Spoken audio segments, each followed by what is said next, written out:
alcemos nuestros ojos, se cerra su venida, se oyen ya los pasos del rey que se aproxima, a ver aún nos queda anunciar a pueblo gente que Jesús está volviendo, victorioso y esplendente, pronto vendrá, Cristo muy pronto vendrá, pronto vendrá,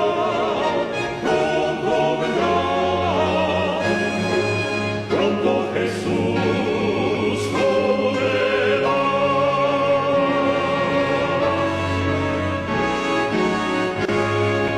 Pronto Jesús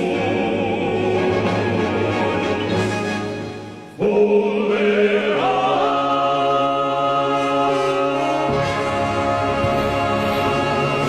Padre nuestro que estás en los cielos, santificado, glorificado y alabado sea por siempre tu santo y bendito nombre.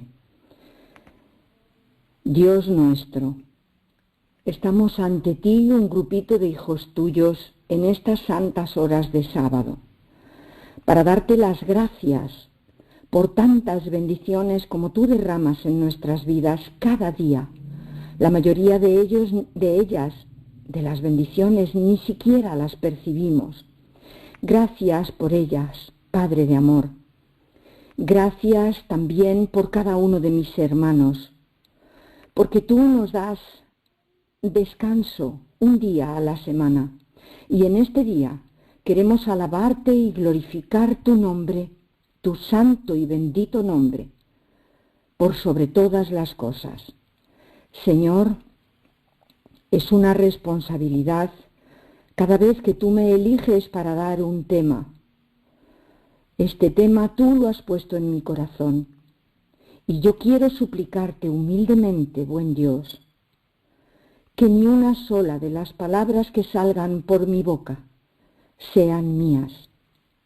Que así como tú me has ido conduciendo, preparando el tema paso a paso, de forma increíble, así te suplico, mi Dios, que fluya tu mensaje a través de mi boca. Solo soy un canal tuyo, Padre bendito. Gracias por utilizarme. Te pido que tu mensaje, tus palabras, calen y alcancen los corazones de cada uno de mis hermanos. Y te lo pido con humildad porque soy consciente que nada merezco. Te lo pido en el nombre divino y bendito de tu único Hijo, Jesucristo. Amén.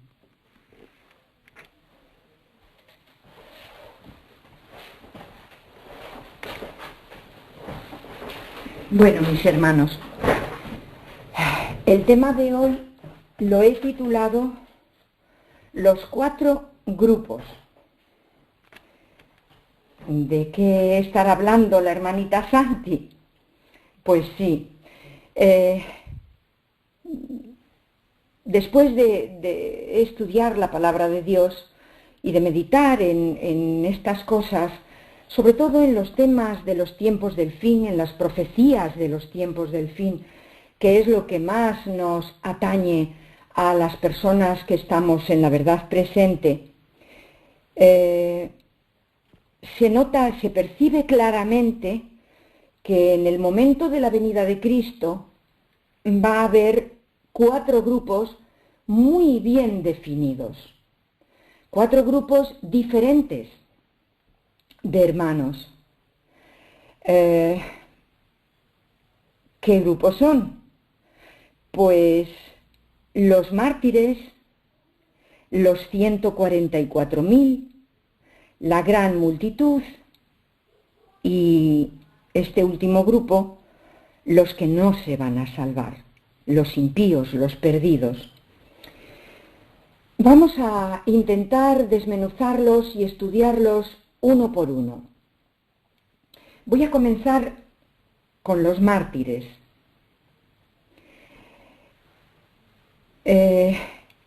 La Biblia da pocos detalles sobre los mártires, pero nuestra profeta, Elena White, nos da varias citas hablando de ellos. Os voy a leer concretamente dos. Las dos están en el Conflicto de los Siglos, una en la página 613 y es el párrafo 4. Y dice así: sin embargo, por lo que ven los hombres, parecería que los hijos de Dios tuviesen que sellar pronto su destino con su sangre, como lo hicieron los mártires que los precedieron. Ellos mismos empiezan a temer que el Señor los deje perecer en las manos homicidas de sus enemigos. Es un tiempo de terrible agonía. De día y de noche claman a Dios para que los libre. Los malos triunfan y se oye este grito de burla: ¿dónde está ahora vuestra fe? ¿Por qué no os libra Dios de nuestras manos, si sois verdaderamente su pueblo? Pero mientras esos fieles cristianos aguardan, recuerdan que cuando Jesús estaba muriendo en la cruz del Calvario, los sacerdotes y príncipes gritaban en tono de mofa: a otros salvó, y a sí mismo no se puede salvar. Si es el Rey de Israel, descienda ahora de la cruz y creeremos en él. Mateo 27:42. Como Jacob, todos luchan con Dios. Sus semblantes expresan la agonía de sus almas. Están pálidos, pero no dejan de orar con fervor. Voy a leeros la segunda cita. Dadme un instante, que la tengo que encontrar.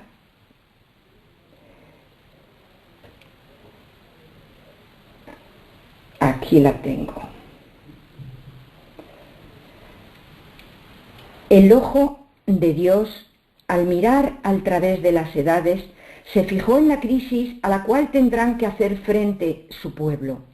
Cuando los poderes de la tierra se unan con él, como los desterrados cautivos, temerán morir de hambre o por la violencia, pero el Dios Santo que dividió las aguas del Mar Rojo delante de los israelitas manifestará su gran poder, liberándolos de su cautiverio.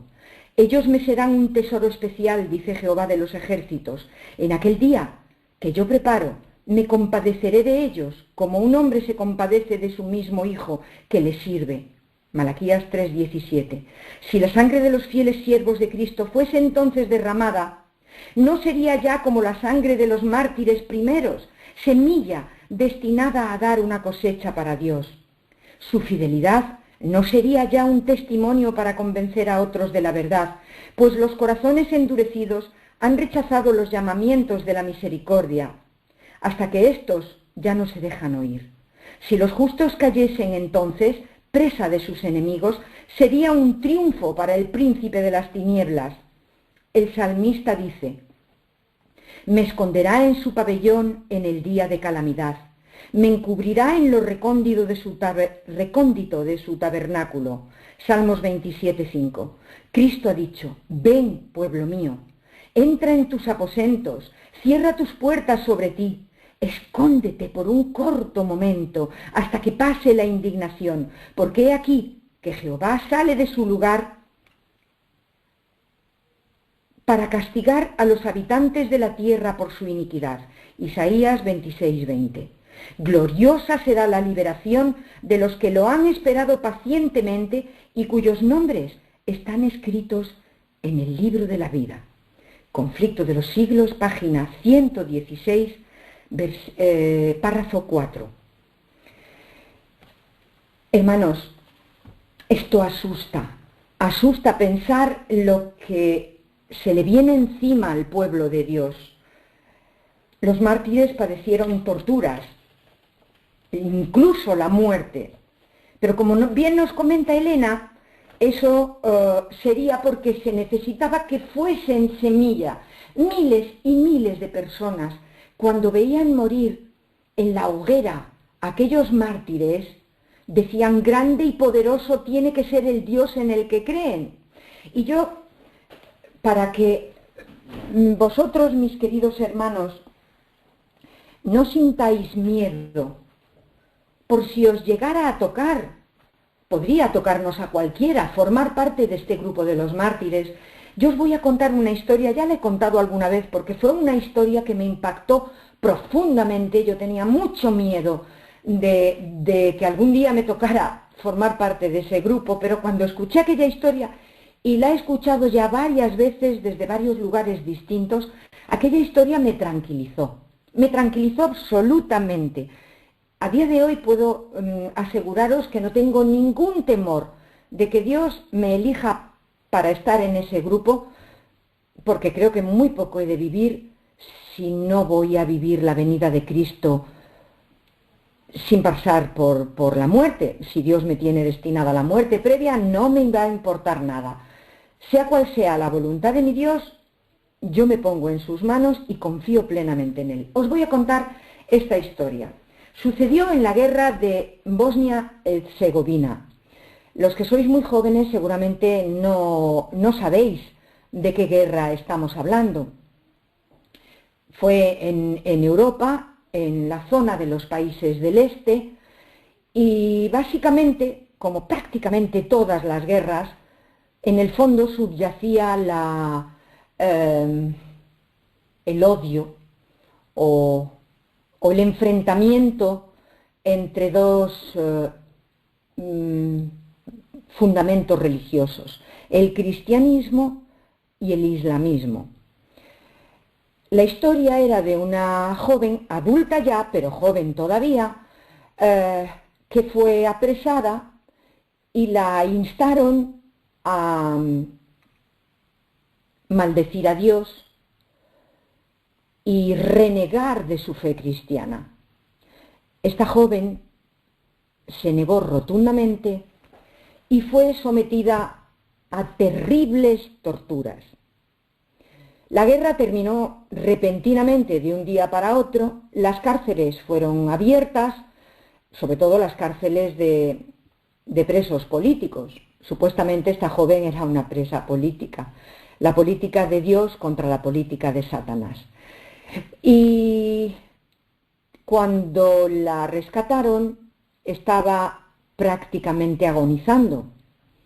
Las torturas que había sufrido eran tan brutales, su delgadez era extrema y estaba ya, a punto de entregar su vida. La ingresaron en un hospital, la estuvieron tratando y se recuperó casi milagrosamente. Los médicos no daban crédito, pero se recuperó. Y cuando fue entrevistada por periodistas, ella contó su historia, dio su testimonio, contó las torturas atroces a las que la habían sometido. Y a la pregunta de el periodista de que cómo era posible que hubiera podido soportar semejantes dolores y semejantes torturas, ella sonrió dulcemente y le dijo: si yo tuviera la oportunidad de volver a elegir pasar por las torturas o evitarlas, elegiría volver a pasar por las torturas. El periodista no daba crédito a sus oídos, sus ojos se abrieron enormemente y dijo: ¿cómo puedes hacer una afirmación semejante? Y ella explicó el motivo. Por la sencilla razón de que mientras yo estaba sufriendo terribles dolores por las torturas, podía sentir la presencia de mi Cristo a mi lado. Y esa presencia era tan consoladora, era tan dulce, era tan tierna, que la extraño tanto, que volvería con gusto a sufrir aquellas torturas con tal de poder sentir su presencia en mi vida. Cuando yo escuché esto, recordé perfectamente las películas de Hollywood en las que los mártires en la época de Lutero y de Juan Hus y de Calvino y de tantos y tantos hermanos en la fe que por defender la palabra de Dios por sobre las doctrinas que se enseñaban en su entorno religioso en aquel momento, habían entregado su vida en la hoguera. Y yo recordaba las imágenes de estos mártires y los veía que las llamas lamían sus pies, sus piernas y subían hasta su garganta. No entiendo cómo podían hacer esos efectos especiales, pero realmente parecía que se estaban quemando, que las llamas los estaban lamiendo directamente. Y yo recuerdo, porque mi retina lo retuvo, que me impresionó, y porque lo dice la historia. De hecho, los cineastas lo plasmaron así, porque la historia lo cuenta así. Los testigos que presenciaron aquellas muertes dicen que mientras las llamas los iban consumiendo, ellos o cantaban u oraban en alta voz, mirando al cielo con su mirada arrobada, con una mirada de relax.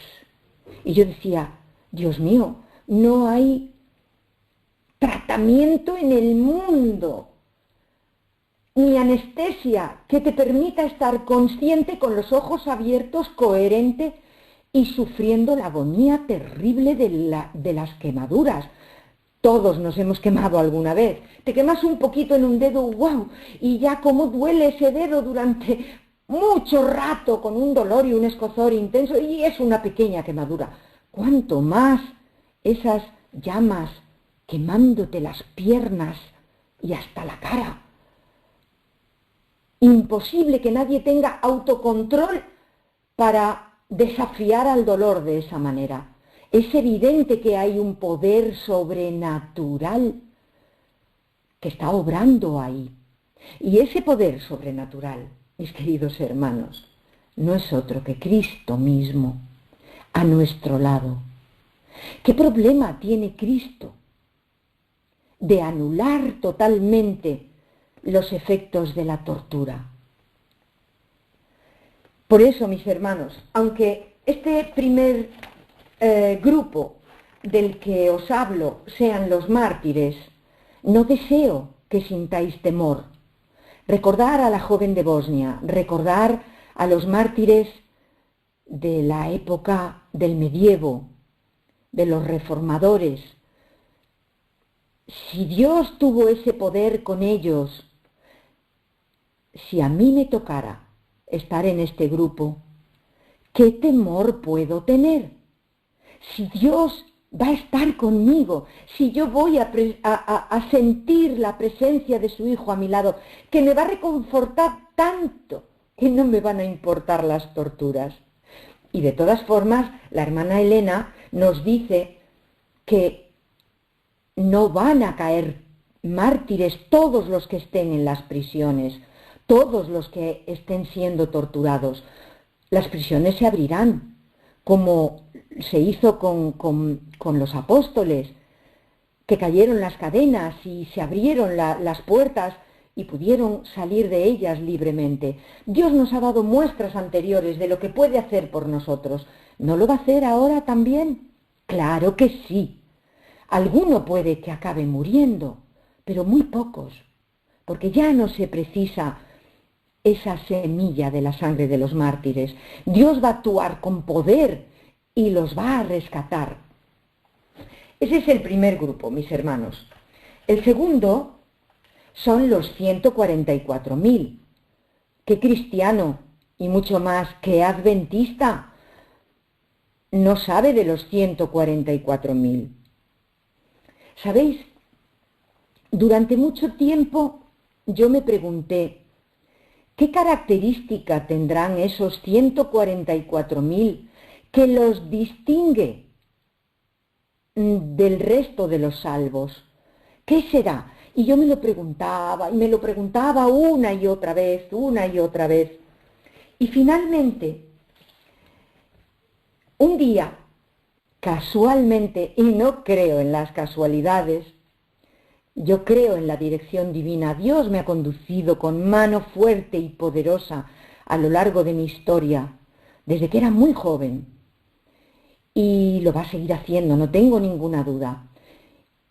Y un día, estando con una hermanita en la fe, de verdad presente, se dio la circunstancia que leímos el texto donde indica claramente qué característica será la que distinga a los 144.000. Fue por casualidad que me di cuenta.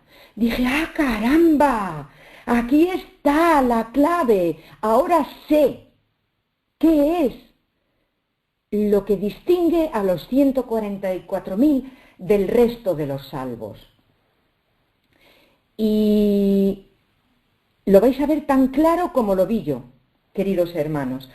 Abrid vuestras Biblias por Apocalipsis, el capítulo por excelencia que habla de los 144.000.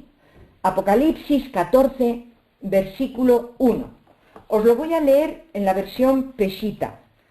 Está muy claro en todas las versiones, pero en esta me ha gustado de forma especial. Dice así: los 144.000 redimidos de la tierra.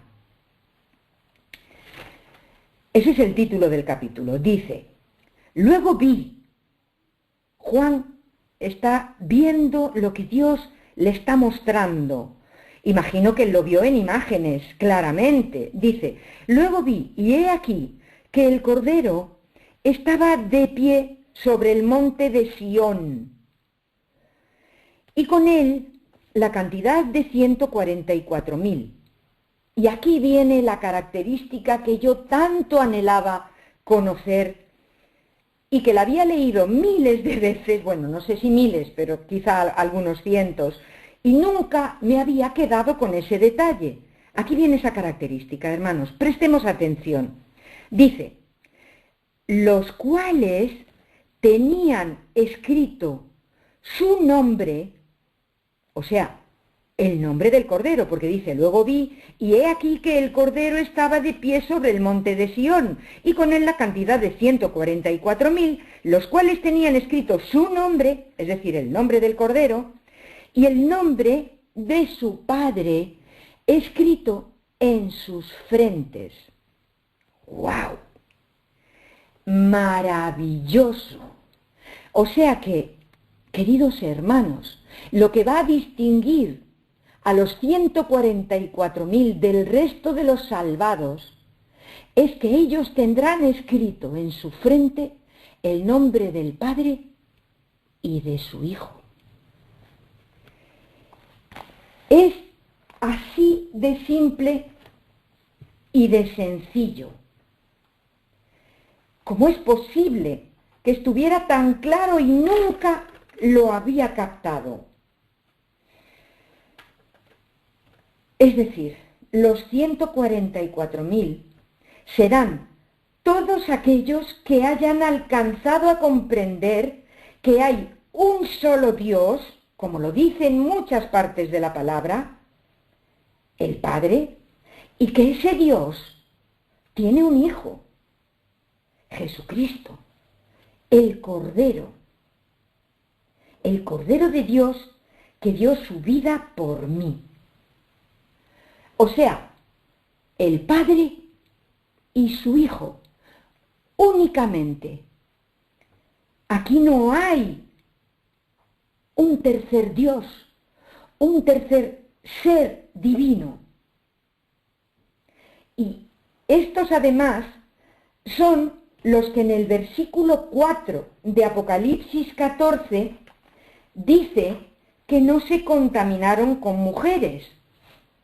Y todos sabemos que cuando en profecía se habla de mujeres, se está refiriendo a iglesias, a doctrinas. Y dice en esta, la versión Peshitta, dice concretamente, porque son castos, utiliza la palabra castos. No lo he visto utilizada en ninguna otra versión. ¿Quién es alguien casto? Es alguien que no se ha prostituido. ¿Y con quién se tendría que haber prostituido? ¿Con mujeres? ¿Con doctrinas no bíblicas?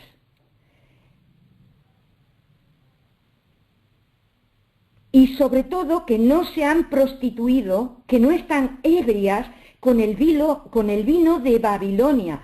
Claramente, una mujer en profecía. Babilonia es una mujer en profecía y la denomina de una forma especial. No es una mujer cualquiera, no.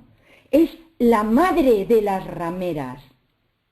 Y sabéis, mis queridos hermanos, con poquito que investiguemos en los catecismos católicos, vamos a ver que la doctrina fundamental de la Iglesia Católica es la Trinidad.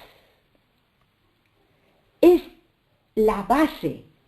Y mirad si es tan fundamental y tan importante para la institución católica que a día de hoy el ecumenismo, cuando las iglesias se van adhiriendo unas a otras, la condición sine qua non que se les pone es que hayan abrazado la doctrina de la Trinidad. Si no, no pueden llamarse cristianos, según el canon de la Iglesia Católica, claro. Es curioso, mis hermanos, porque el enemigo, que no logró sentarse físicamente en el trono del cielo, lo ha conseguido filosóficamente. Es curioso. ¿De qué manera? Pues consiguiendo que se pongan a tres seres en la deidad. Y así, filosóficamente, se le nombra explícita o implícitamente cada vez que se mencionan las tres personas de la divinidad. Os voy a leer exactamente lo que dice aquí en la versión pesita, el versículo 4 de Apocalipsis 14. Dice así: estos son los que no se contaminaron con mujeres porque son castos, son los que siguen al Cordero a donde quiera que va, son los que fueron redimidos de entre los hombres por Jesús. Y aquí nos dice, ¿para quién fueron redimidos? Para Dios, es decir, para el Padre, y para el Cordero. De nuevo están los dos, el Padre y el Cordero, su Hijo. Dice en el 5, no fue encontrado engaño en su boca, porque son sin mancha. No tienen mancha de doctrinas apócrifas, no tienen mancha del vino de Babilonia. Son puros, son limpios. Lo repite dos veces en el capítulo 14, primero en el versículo 1 y luego en el versículo 4. El Padre y su Hijo. No hay un tercero. Todos sabemos que cuando en la palabra de Dios se repite algo, es porque Dios tiene un interés muy especial en enfatizar ese mensaje. Y Dios lo repite dos veces, y hasta que me he puesto a preparar este tema, no había reparado en ese detalle tan importante. Y yo, utilizando como siempre, los que me conocéis, que ya me habéis oído más de una vez, habéis oído que yo siempre me baso en la palabra de Dios utilizando la lógica y la coherencia.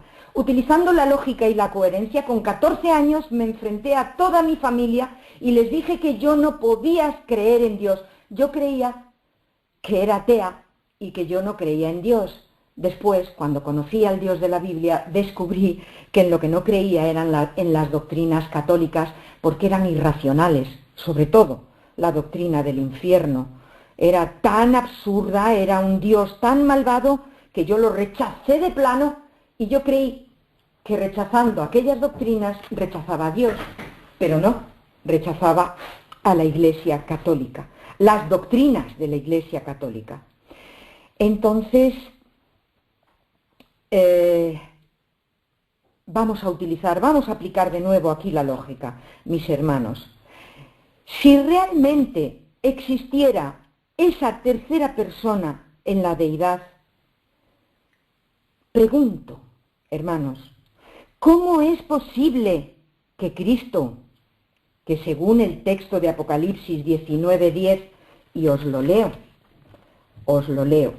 dice: yo me postré a sus pies para adorarle, y él me dijo: mira, no lo hagas, yo soy consiervo tuyo y de tus hermanos que retienen el testimonio de Jesús. Adora a Dios, porque el testimonio de Jesús es el espíritu de la profecía. Es decir, que Cristo mismo es el que inspira a los profetas. Inspiró en su día a Juan y después inspiró a nuestra profeta Elena. ¿Cómo es posible que Cristo mismo, mis queridos hermanos, cuando le dio la visión a Juan, Juan no viera a esa tercera persona, solo vio al Padre y al Cordero? Nada más. ¿Cómo es posible que Cristo fuera tan descortés y tan falto de respeto que omitiera al tercer Dios, al tercero de las personas divinas? Cristo es el espíritu de la profecía. ¿Cómo se le puede acusar de descortesía o por delito de omisión de algo tan grave y tan serio como la personificación de la divinidad? Esto es purita lógica, mis queridos hermanos. Voy a leeros ahora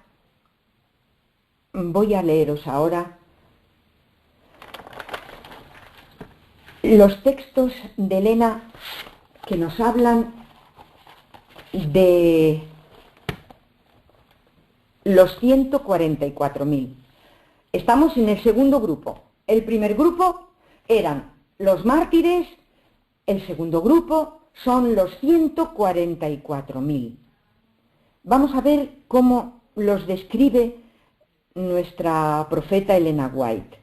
Nos dice en Consejos para la Iglesia, página 59, párrafo 1. Nos dice así: estos 144.000 son los que no tendrán mancha ni arruga en su ropa.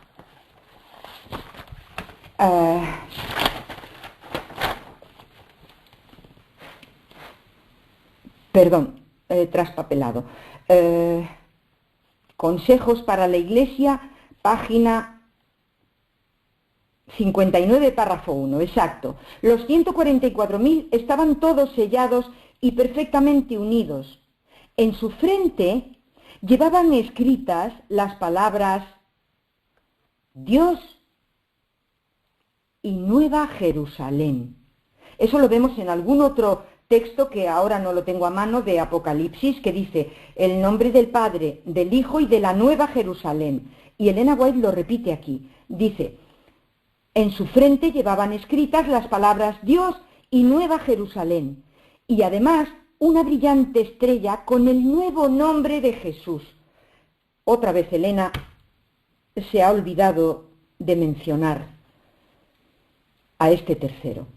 Los impíos, dice, cito de nuevo, los impíos se enfurecieron al vernos en aquel santo y feliz estado y querían apoderarse de nosotros para encarcelarnos cuando extendimos la mano en el nombre del Señor y cayeron rendidos al suelo.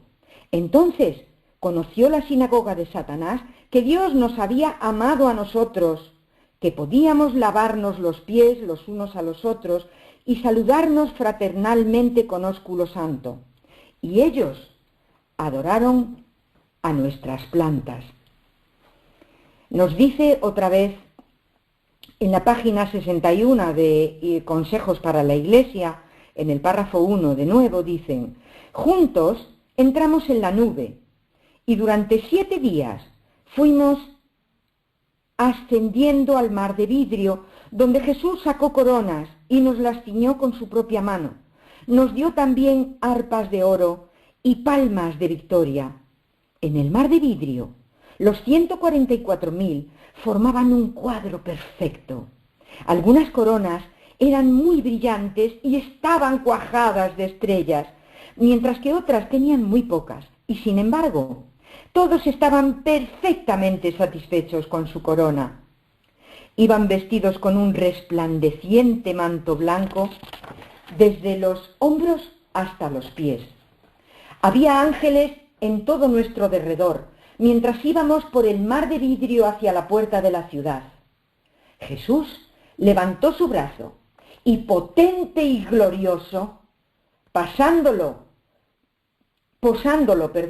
en la perlina puerta, la hizo girar sobre sus relucientes goznes y nos dijo: en mi sangre lavasteis vuestras ropas y estuvisteis firmes en mi verdad, en la verdad del espíritu de profecía.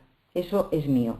Dice: en mi sangre lavasteis vuestras ropas y estuvisteis firmes en mi verdad. Entrad por las puertas perlinas, claro. Cito: todos entramos con el sentimiento de que teníamos perfecto derecho a estar en la ciudad.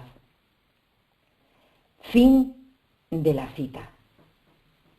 Qué enorme privilegio, mis amados hermanos, formar parte de los 144.000. Personalmente, yo me conformo con formar parte de este tercer grupo que os voy a describir ahora.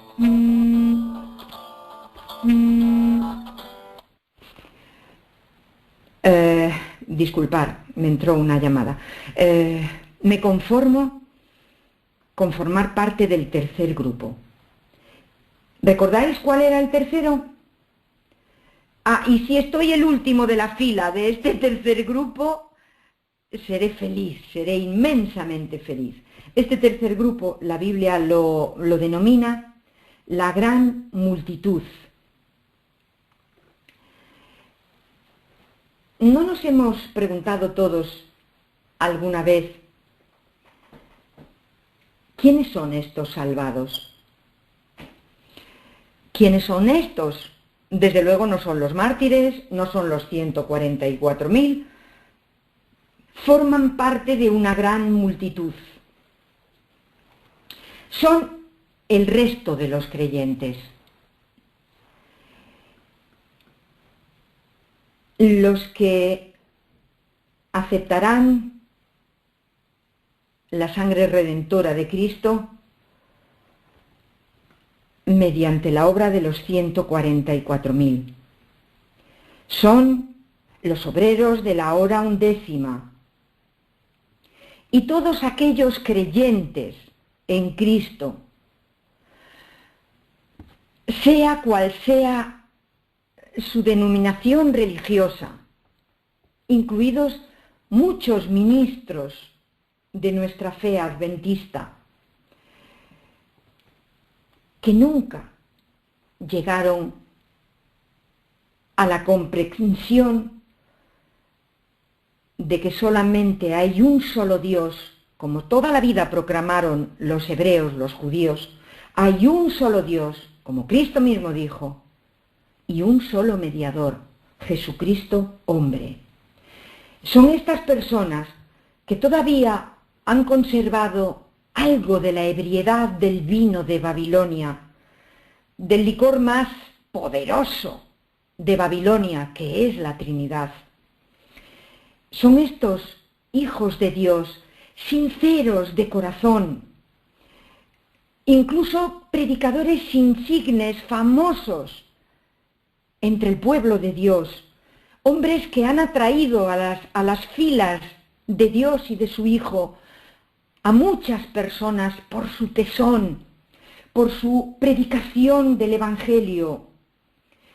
Hombres que han logrado, y no quiero dar nombres de ningún tipo, hombres que han logrado regar el mundo con miles de libros, de escritos de Elena, como ella misma predijo, que serían regados como hojas de otoño, siervos de Dios profundamente sinceros, que por obstinación o por no sé qué otros motivos, nunca llegaron a esa comprensión bendita de que hay un solo Dios y que ese Dios tuvo un hijo, como dice la palabra, en los tiempos de la eternidad. No han llegado a esa comprensión y no han alcanzado formar parte de ese grupo de los 144.000, porque lamentablemente tienen un tercer nombre escrito en su frente. Y eso los incapacita para ser de los 144.000, pero de ninguna manera para ser salvos. Ellos serán salvos. Y yo que conozco, nosotros que conocemos tan magníficamente bien a nuestro Padre Celestial y a su infinita misericordia, sabemos que estas personas van a sentirse igualmente muy agradecidos al Padre y al Cordero por ser salvos, por formar parte de esos gran multitud que se van a salvar también junto con los mártires y junto con los 144.000.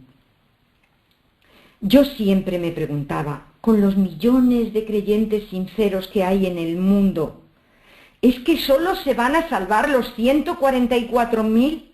¿Es que solo ellos van a ser salvos? Imposible que esto sea así. Y fue meditando en este tema cuando me di cuenta, pero claro, si hay una gran multitud que van a ser salvos. Van a ser salvos.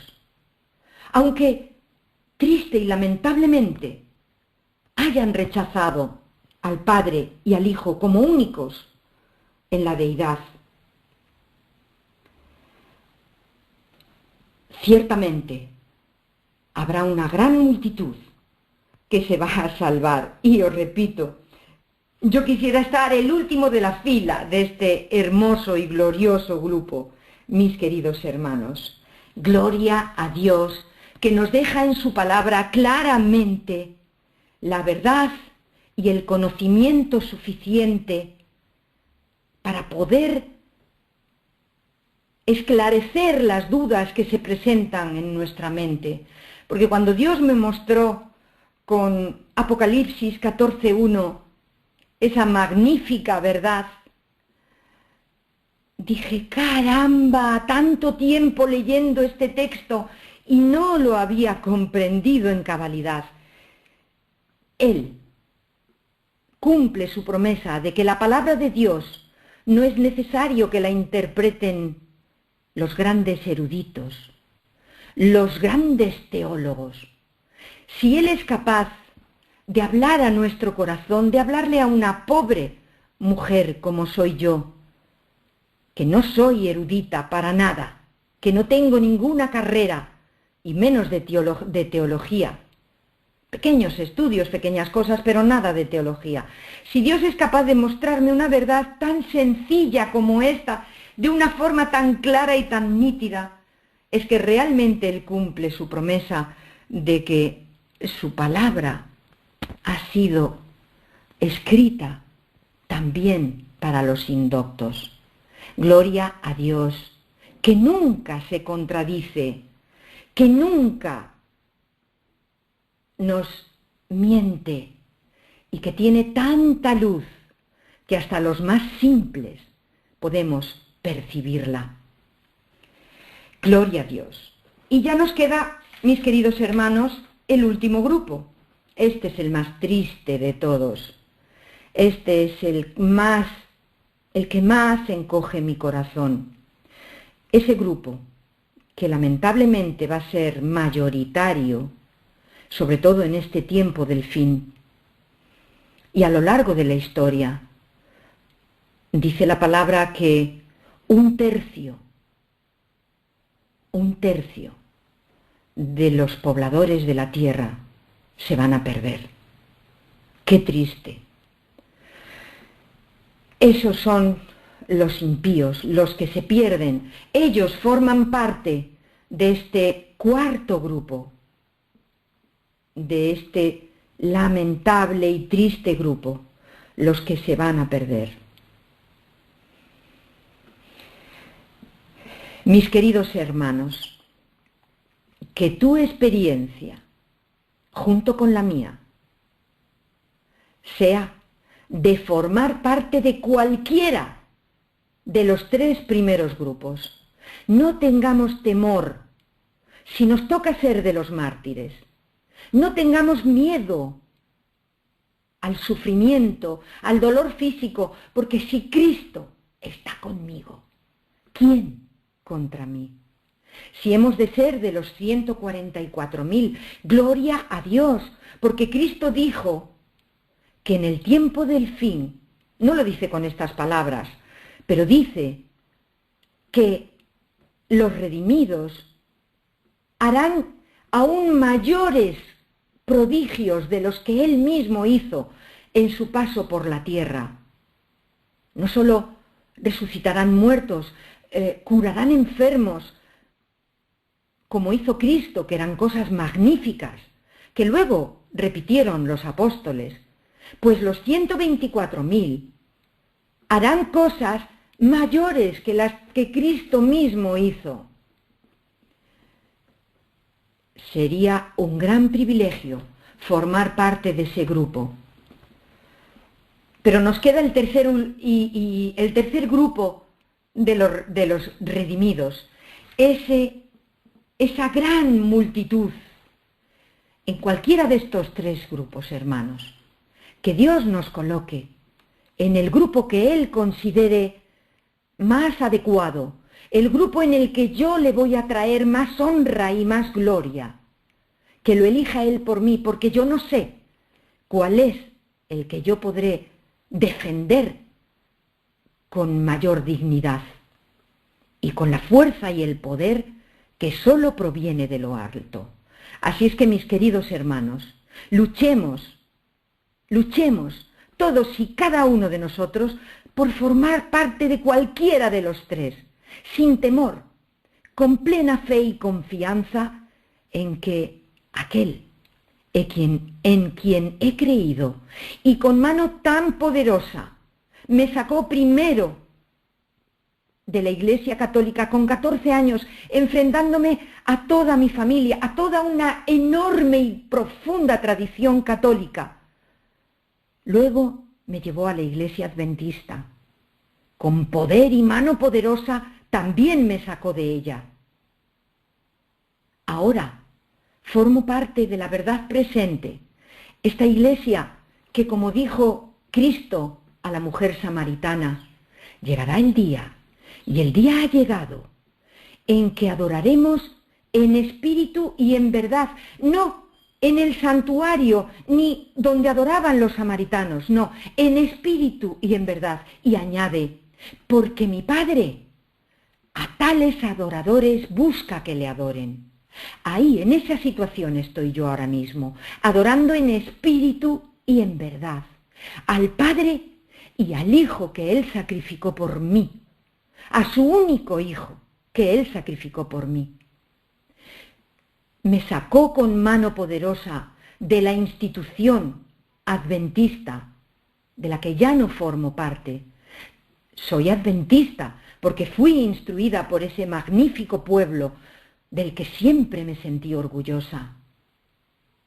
Pero ya no formo parte nominal de él. Luego me entré en un falso profeta que me mostró, entre otras, esta verdad magnífica de que solo hay un Dios y su Hijo. Y con esa verdad deslumbrante me llevó a otros errores que Dios me mostró claramente que no eran de Dios y me sacó de ahí con mano poderosa de nuevo. Este que me ha conducido desde mi más tierna juventud, desde mi adolescencia, con mano poderosa, verdad tras verdad, una más grande que la anterior y la otra todavía más grande que la anterior. Ese mismo Dios que me ha traído a mí con mano poderosa, te va a traer a ti, te está trayendo a ti, te ha traído a ti hasta aquí. A Él, a Dios Padre y a su amado Hijo, sea toda la honra y toda la gloria por los siglos de los siglos. Amén. Oremos, hermanos.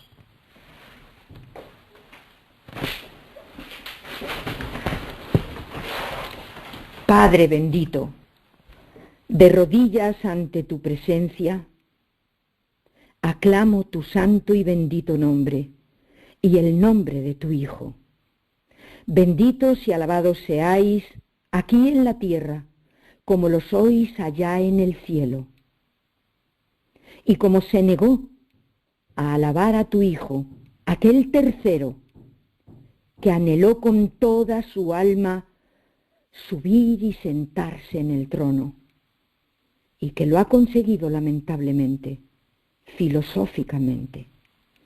Señor, bendice a tu pueblo, cólmanos con el Espíritu Santo de tu Hijo, séllanos en la frente con tu nombre y con el nombre de tu Hijo.